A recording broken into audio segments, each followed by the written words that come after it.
ನಮಸ್ತೆ madam. Patient Babu Alva ಅಂತ. ಇದು ಸೆಕೆಂಡ್ ಟೈಮ್ ನಾವು ಬಂದಿರೋದು. ಮೌತ್ ಕ್ಯಾನ್ಸರ್ ಆಗಿದ್ದು ಅವ್ರಿಗೆ ಇದು ಡೆಂಟಲ್ ಪೇನ್ ಬಂತು. ಡೆಂಟ್ ಎಲ್ಲ ಅವಾಗ ತೋರ್ಸಿದಾಗ ಎಲ್ಲ ಗೊತ್ತಾಯ್ತು ಈ ತರ ಇದೆ ಅಂತ.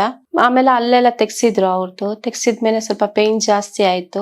ಅದು ಕಡಿಮೆ ಆಗಿಲ್ಲ, ಪೇನ್ ಹಂಗೆ ಇತ್ತು. ಸ್ವಲ್ಪ ಮೆಡಿಸಿನ್ ತಗೊಂಡ್ರೆ ಕಡಿಮೆ ಆಗೋದು, ಮತ್ತೆ ಹಂಗೆ ಇತ್ತು. ಮತ್ತೆ ನಾವ್ ಹೇಳ್ಬಿಟ್ಟು ಇಲ್ಲಿ ಕರ್ಕೊ ಬಂದು ಮ್ಯಾಮ್. ಅವರು ಏನು ಹೇಳಿಲ್ಲ, ಅದು ನನ್ಗೆ ಗೊತ್ತಿಲ್ಲ ಮ್ಯಾಮ್ ಏನು ಅಂತ. ಅಷ್ಟು ಮಾತ್ರ ಗೊತ್ತಿದೆ ಅಷ್ಟೇ. ನಮ್ಗೆ ಇವಾಗ ಒಂದು 3-4 months ಇಂದ ನಮ್ಗೆ ಗೊತ್ತಾಯ್ತು. ಆಕ್ಚುಲಿ ಅವ್ರು ಅಲ್ಲಿ ಇದ್ದಿದ್ದು ಮಂಗ್ಳೂರಲ್ಲಿ. ನಾವು ಹೋಗಿ ಎಲ್ಲ ನೋಡ್ಕೊಂಡ್ ಬಂದ್ವು. ಅವ್ರನ್ನ ನೋಡ್ಕೊಂಡ್ ಬಂದ್ಮೇಲೆ ನಾವು ಹೇಳಿದ್ವು ಈ ತರ ಬೆಂಗಳೂರಲ್ಲಿ ಪುನರ್ಜನ ಹಾಸ್ಪಿಟಲ್ ಇದೆ, ತುಂಬಾ ಚೆನ್ನಾಗಿ ಟ್ರೀಟ್ಮೆಂಟ್ ಮಾಡ್ತಾ ಇದಾರೆ, ಅಲ್ಲಿ ಟ್ರೀಟ್ಮೆಂಟ್ ತಗೊಳ್ಳಿ, ನಿಮ್ಗೆ ಗೊತ್ತಾಗತ್ತೆ ರಿಸಲ್ಟ್ ಏನು ಅಂತ, ನಿಮ್ಗೆ ಗೊತ್ತಾಗತ್ತೆ ಅಂತ ಹೇಳ್ಬಿಟ್ಟು ನಾವ್ ಹೇಳಿದ್ದಕ್ಕೆ ಅವರು ಅಲ್ಲಿಂದ ಇಲ್ಲಿ ಬಂದು ಡಾಕ್ಟರ್ ಹತ್ರ ಎಲ್ಲ ಮಾತಾಡಿ ರಿಪೋರ್ಟ್ಸ್ ಎಲ್ಲ ಅಲ್ಲಿಂದ ಕಳ್ಸಿ ಎಲ್ಲ ಮಾಡಿ ಹೋದ್ವು.